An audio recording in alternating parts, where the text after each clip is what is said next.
दोस्तों आज हम इस वीडियो में डिस्कस करने वाले हैं पॉलिटी के कुछ महत्वपूर्ण टॉपिक्स को। चलिए शुरू करते हैं। सबसे पहले बात करें दोस्तों रेगुलेटिंग एक्ट के बारे में। समझिएगा कि रेगुलेटिंग एक्ट जो दोस्तों यह एक्ट 1773 में पारित हुआ है। इस एक्ट के पारित होने के समय ब्रिटेन के प्रधानमंत्री लॉर्ड नॉर्थ थे। कौन थे दोस्तों? Lord north. यानी कि यह जो एक्ट है दोस्तों रेगुलेटिंग एक्ट, ये कब पारित हुआ था? 1773 में पारित हुआ था। इस एक्ट के पारित होने के समय जो ब्रिटेन के प्रधानमंत्री थे कौन थे? लॉर्ड नॉर्थ थे। इस एक्ट का काफी महत्व है दोस्तों, क्योंकि ब्रिटिश संसद ने ब्रिटिश कंपनी को नियंत्रण में लाने के लिए यह एक्ट पारित किया गया था। ठीक है। इस एक्ट के कुछ प्रमुख प्रावधान है दोस्तों जो निम्न है। सबसे पहला है कि बंगाल प्रेसिडेंसी के अधीन मुंबई और मद्रास प्रेसिडेंसी को कर दिया गया। दोस्तों याद रखिएगा कि बंगाल प्रेसिडेंसी के अधीन मुंबई और मद्रास प्रेसिडेंसी को कर दिया गया, यानी कि टैक्स दिया गया दोस्तों। ठीक है। आगे बात करते हैं दोस्तों, यहाँ पे समझिएगा कि बंगाल प्रेसिडेंसी में, याद रखिएगा कि बंगाल प्रेसिडेंसी में गवर्नर जनरल व 4 सदस्यों के नेतृत्व में सरकार का गठन किया गया दोस्तों। कोलकाता में सुप्रीम कोर्ट के गठन का प्रावधान किया गया दोस्तों। इसी प्रावधान के तहत 1774 ईस्वी में कोलकाता में सुप्रीम कोर्ट का गठन किया गया था। याद रखिएगा, जिसके प्रथम मुख्य न्यायाधीश कौन थे? सर एलिजाह इम्पे थे। कौन थे? सर एलिजाह इम्पे बने। ठीक है। 3 अन्य न्यायाधीश कौन कौन थे? चेम्बर्स, लिमेस्टर और हाइड था दोस्तों। कौन था? चेम्बर्स, लिमेस्टर और हाइड। तो याद रखिएगा दोस्तों कि 1774 ईस्वी में कोलकाता में सुप्रीम कोर्ट का गठन किया गया था। याद रखिएगा, जिसके प्रथम जो मुख्य न्यायाधीश थे कौन थे? सर एलिजाह इम्पे थे। ठीक है, याद रखिएगा। और 3 और अन्य न्यायाधीश थे कौन कौन? चेम्बर्स, लिमेस्टर और हाइड था दोस्तों। बंगाल के गवर्नर के कार्य अधिकार शक्ति में इजाफा कर बंगाल का गवर्नर जनरल बना दिया गया। ठीक है, याद रखिएगा। आगे देखते हैं दोस्तों, समझिएगा इस एक्ट के तहत कौन सा? तो रेगुलेटिंग एक्ट के तहत बंगाल के प्रथम गवर्नर जनरल वारेन हेस्टिंग बने। कौन बने? बंगाल के प्रथम जो गवर्नर जनरल कौन बने दोस्तों? Warren Hastings. ठीक है। इस एक्ट को प्रयास और भूल की संज्ञा दी जाती है, क्योंकि यह एक्ट अस्पष्ट था। क्या था दोस्तों? अस्पष्ट। इस एक्ट की कमियों को दूर करने के लिए 1781 ईस्वी में एक्ट ऑफ सेटलमेंट लाया गया दोस्तों, जिसके तहत कलकत्ता के सुप्रीम कोर्ट और बंगाल के गवर्नर जनरल के कार्य को परिभाषित कर दिया गया। ठीक है। चलिए आगे देखते हैं दोस्तों इसके बारे में। पिट्स इंडिया एक्ट दोस्तों, समझिएगा यहाँ पे क्या है? पिट्स इंडिया, क्या है दोस्तों? Pitt's India act. आप समझिएगा कि यह जो एक्ट है दोस्तों 1784 ईस्वी में इंग्लैंड के प्रधानमंत्री विलियम पिट के द्वारा पारित किया गया, जिस कारण इसे पिट्स इंडिया एक्ट कहा गया दोस्तों। याद रखिएगा कि यह जो एक्ट है पिट्स इंडिया एक्ट 1784 ईस्वी में इंग्लैंड के प्रधानमंत्री विलियम पिट के द्वारा पारित किया गया, जिस कारण इसे पिट्स इंडिया एक्ट कहा गया। इस एक्ट के कुछ प्रमुख प्रावधान निम्न है दोस्तों। सबसे पहला है कि कंपनी के राजनीतिक मामलों में देखरेख हेतु लंदन में बोर्ड ऑफ कंट्रोलर का गठन किया गया दोस्तों। ठीक है, याद रखिएगा। आगे देखते हैं, यहां समझिएगा कि कंपनी द्वारा जीते गए क्षेत्र को ब्रिटिश अधिपात के क्षेत्र को दर्जा दिया गया दोस्तों। 1784 के पिट्स इंडिया एक्ट में संशोधन 1786 में हुआ, जिसे 1786 का एडमेंट एक्ट कहते हैं। इस एक्ट के तहत गवर्नर जनरल को विशेषाधिकार प्रदान किया गया दोस्तों। ठीक है। चलिए अगला देखते हैं 1793 का चार्टर एक्ट। यहाँ पे समझिएगा 1793 का चार्टर एक्ट। इस एक्ट में यह प्रावधान किया गया कि कंपनी को अगले 20 वर्षों तक व्यापारिक एकाधिकार प्राप्त रहेगा।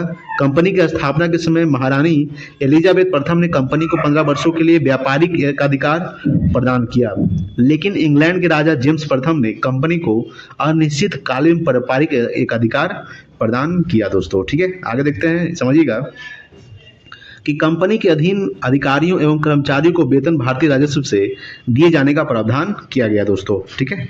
चलिए अगला देते हैं 1813 का चार्टर एक्ट। यहाँ पे देखिएगा 1813 का चार्टर एक्ट। समझिएगा इस एक्ट के निम्न प्रावधान है दोस्तों। सबसे पहला प्रावधान है कि कंपनी के व्यापारिक एकाधिकार को समाप्त कर दिया गया दोस्तों। प्रत्येक वर्ष भारतीय शिक्षा पर 1 लाख रुपए खर्च किए जाएंगे। याद रखिएगा कि 1813 का जो चार्टर एक्ट था, ये प्रत्येक वर्ष भारतीय शिक्षा पर 1 लाख रुपए खर्च किए जाएंगे दोस्तों। ठीक है, याद रखिएगा। अगर देखते हैं कि ईसाई मशीनरियों को भारत में ईसाई धर्म के प्रचार की खुली छूट दी गई थी। ठीक है। अगला देखते हैं दोस्तों, हम लोग देखते हैं 1833 का चार्टर एक्ट। यहाँ पे देखिएगा। ठीक है, 1833 का चार्टर एक्ट। ठीक है, समझते हैं दोस्तों। 1833 का चार्टर एक्ट देखिएगा यहाँ पे दोस्तों कि इस एक्ट के तहत कंपनी के व्यापारिक एकाधिकार को पुनः समाप्त कर दिया गया। ठीक है।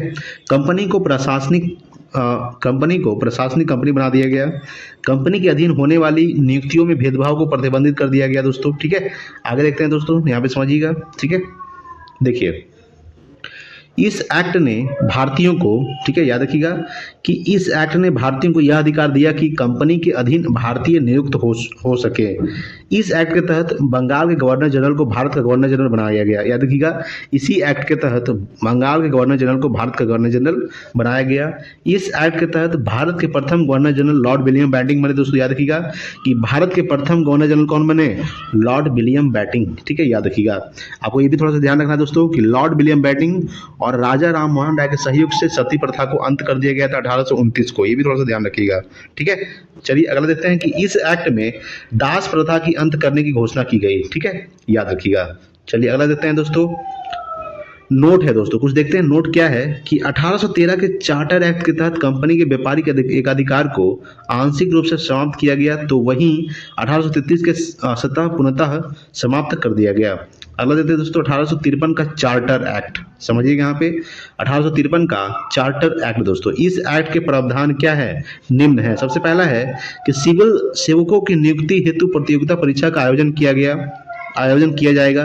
इससे पहले सिविल सेवकों की नियुक्ति बोर्ड ऑफ डायरेक्टर के द्वारा किया जाता था दोस्तों। ठीक है, सिविल सेवा प्रतियोगिता परीक्षा प्रारंभ करने वाला विश्व का पहला देश कौन है दोस्तों?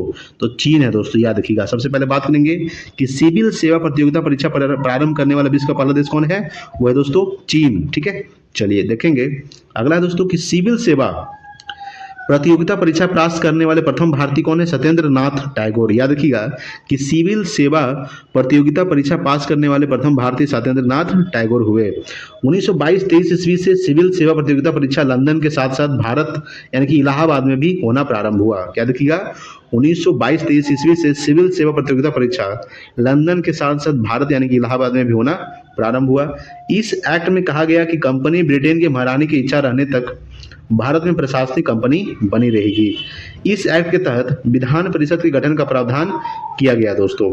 चलिए अगला देखते हैं, समझिएगा 1858 का भारत परिषद अधिनियम। यहाँ समझिएगा कि इस अधिनियम को भारत के प्रशासन को बेहतर बनाने वाला अधिनियम कहा जाता है दोस्तों। ठीक है, समझिएगा यहाँ पे बात करते हैं कि इस अधिनियम का प्रमुख प्रावधान निम्न है दोस्तों। सबसे पहले बात करेंगे कि ब्रिटिश कंपनी के शासन का अंत किया गया, ब्रिटिश क्राउन ताज के शासन को स्थापित किया गया, भारत के गवर्नर जनरल का पदनाम बदलकर भारत का वायसराय किया गया दोस्तों। याद रखिएगा कि भारत के गवर्नर जनरल का पदनाम बदलकर क्या कर दिया गया? भारत का वायसराय कर दिया गया।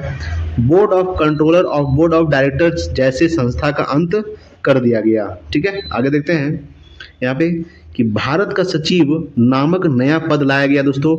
भारत सचिव के पद पर सर्वप्रथम लॉर्ड स्टैनली बैठे। याद रखिएगा कि भारत सचिव के पद पर सर्वप्रथम कौन बैठे? Lord Stanley. भारत से मुगल सत्ता का अंत कर दिया गया। ठीक है, याद रखिएगा। आगे देखते हैं दोस्तों 1861 का भारत परिषद अधिनियम। ठीक है, 1861 का भारत परिषद अधिनियम बात करेंगे कि इस एक्ट के प्रमुख प्रावधान निम्न है। सबसे पहले बात करेंगे वायसराय को अध्यादेश जारी करने का अधिकार दिया गया दोस्तों। ठीक है, अध्यादेश का प्रकार अस्थायी कानून होता है। इस अधिनियम के तहत भारत में मंत्रिमंडलीय प्रणाली या कैबिनेट प्रणाली की नींव पड़ी। ठीक है, आगे बात करेंगे दोस्तों। समझिएगा कि इस अधिनियम के तहत बंगाल, उत्तरी पश्चिमी सीमा प्रांत और पंजाब में विधान परिषद का गठन किया गया। लॉर्ड कैनिंग ने बनारस के राजा, पटियाला के महाराजा और सर दिनकर राव को विधान परिषद में मनोनीत किया गया दोस्तों।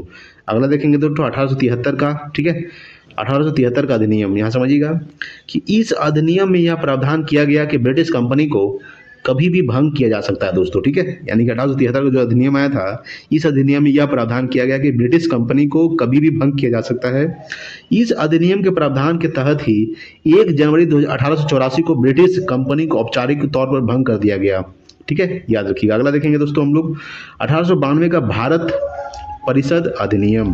समझिएगा यहाँ पे कि 1885 में स्थापित कांग्रेस नामक संस्था के दबाव में आकर यह अधिनियम पारित हुआ। ठीक है, इस अधिनियम का प्रमुख प्रावधान निम्न है। अप्रत्यक्ष निर्वाचन प्रणाली की शुरुआत हुई। ठीक है, अप्रत्यक्ष निर्वाचन प्रणाली की शुरुआत हुई। यहाँ पे देखिएगा कि विधान परिषद के सदस्यों को प्रश्न पूछने का अधिकार दिया गया, लेकिन पूरक प्रश्न पूछने का अधिकार नहीं दिया गया। विधान परिषद के सदस्यों को बजट पर बोलने का अधिकार दिया गया, लेकिन मतदान करने का अधिकार नहीं दिया गया। ठीक है, अगला देखते हैं 1909 का, ठीक है, 1909 का भारत शासन अधिनियम। यहाँ देखिएगा दोस्तों कि इस अधिनियम को भारत सचिव लॉर्ड मार्ले तथा भारतीय वायसराय लॉर्ड मिंटो ने मिलकर बनाया, जिस कारण इस अधिनियम को मार्ले मिंटो एक्ट कहते हैं। दोस्तों क्या कहते हैं? मार्ले मिंटो एक्ट कहते हैं। ठीक है, इस अधिनियम के पारित होने के समय ब्रिटेन के प्रधानमंत्री एच एक्विथ थे। कौन थे? एच एक्विथ थे। ठीक है, चलिए अगला देते हैं। अगला दोस्तों आपके सामने यहाँ पे समझिएगा कि इस अधिनियम के प्रमुख विशेषताएं निम्न है। दोस्तों देखते हैं क्या क्या विशेषताएं हैं। सबसे पहले बात करेंगे दोस्तों इस पर क्या विशेषताएं क्या क्या है। समझिएगा यहाँ पे कि मुसलमानों को पृथक निर्वाचन का अधिकार दिया गया, अर्थात मुसलमानों के लिए अलग चुनाव होते और उस समय चुनाव में उम्मीदवार और मतदाता दोनों मुसलमान ही होते। वायसराय के कार्यकारिणी परिषद में एक भारतीय सदस्य को शामिल किया जाएगा। दोस्तों इस प्रावधान के तहत ही वायसराय के कार्यकारिणी परिषद में शामिल होने वाले प्रथम भारतीय सर सत्येंद्र प्रसाद सिन्हा हुए। ठीक है, आगे देखते हैं। यहाँ पे समझिएगा कि इस अधिनियम के तहत विधान परिषद के सदस्यों को बजट पर मतदान करने का अधिकार प्रदान किया गया। विधान परिषद के सदस्यों को पूरक प्रश्न पूछने का अधिकार दिया गया। आगे देखते हैं दोस्तों 1919 का भारत शासन अधिनियम। देखिए, इस अधिनियम को भारत सचिव लॉर्ड मॉन्टेग्यू तथा भारतीय वायसराय जेम्स फोर्ड ने मिलकर बनाया, जिस कारण इस अधिनियम को मॉन्टेग्यू जेम्सफोर्ड सुधार अधिनियम कहते हैं। दोस्तों इस अधिनियम के पारित होने के समय ब्रिटेन के प्रधानमंत्री लॉयड जॉर्ज थे। कौन थे? लॉयड जॉर्ज ब्रिटेन के प्रधानमंत्री थे उस समय। देखते हैं अगला। इस समय समझिएगा कि इस अधिनियम के प्रमुख विशेषताएं निम्न है। प्रत्यक्ष चुनाव प्रणाली की शुरुआत हुई। याद रखिएगा कि प्रत्यक्ष चुनाव प्रणाली की शुरुआत हुई। ठीक है, यहाँ समझिएगा कि महिलाओं को मतदान करने का अधिकार मिला। केंद्रीय बजट से राज्य के बजट को अलग कर दिया गया। दोस्तों याद रखिएगा, केंद्रीय बजट से राज्य के बजट को अलग कर दिया गया। इस अधिनियम के प्रावधान के तहत सिख, ईसाई और आंग्ल भारतीय समुदाय के लोगों को पृथक निर्वाचन का अधिकार दिया गया। ठीक है, आगे देखते हैं। केंद्र में द्विसदनीय विधायिका का प्रावधान किया गया। सबसे पहला कि राज्य परिषद और केंद्रीय विधानसभा।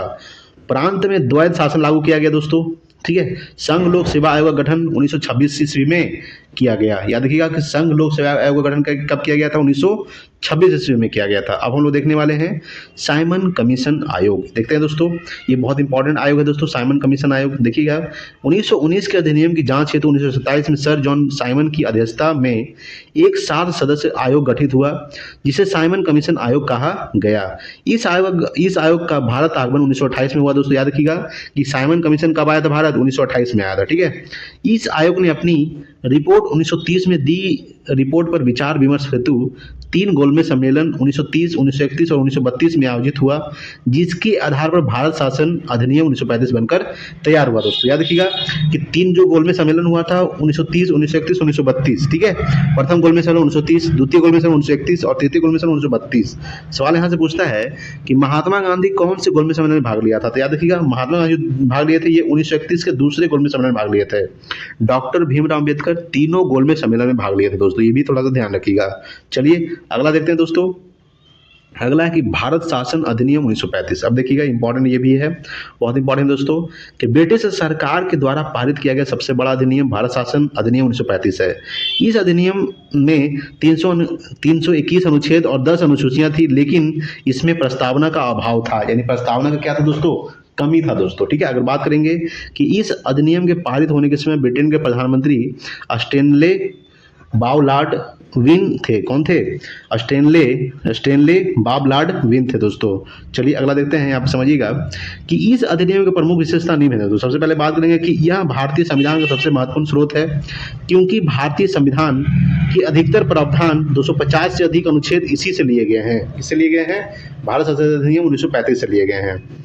इस अधिनियम में कहा गया कि देशी रियासत और ब्रिटिश प्रांत को मिलाकर भारतीय संघ का निर्माण किया जाएगा, लेकिन भारतीय संघ अस्तित्व में नहीं आ सका क्योंकि देशी रियासत शामिल होने से इनकार कर दिया। दोस्तों ठीक है, आगे देखेंगे कि प्रांतों में विधानसभा के चुनाव करवाए जाएंगे। प्रांतों में सर्वप्रथम विधानसभा के चुनाव 1937 में हुए। इस अधिनियम के तहत प्रांतों में द्विसदनीय विधायिका का प्रावधान किया गया। दोस्तों इस अधिनियम के तहत संघीय न्यायालय की स्थापना 1937 में हुई। दोस्तों ठीक है, चलिए आगे देखते हैं। आप समझिएगा कि इस अधिनियम में संघ सूची, राज्य सूची, समवर्ती सूची का प्रावधान किया गया। दोस्तों याद रखिएगा कि संघ सूची, राज्य सूची, समवर्ती सूची तीनों का जो उल्लेख है दोस्तों, ये अनुच्छेद किस अनुसूची में है? याद रखिएगा दोस्तों 7वीं अनुसूची में है। ठीक है, संघ सूची, राज्य सूची, समवर्ती सूची। प्रांत से द्वैध शासन को समाप्त किया गया, केंद्र में द्वैध शासन लागू किया गया। इस अधिनियम की सबसे प्रमुख विशेषता है दोस्तों, यहाँ पे देखिएगा कि इस अधिनियम की सबसे प्रमुख विशेषता है कि पंडित जवाहरलाल नेहरू ने इस अधिनियम को अनेकों ब्रेक वाले किंतु बिना इंजन के बताया।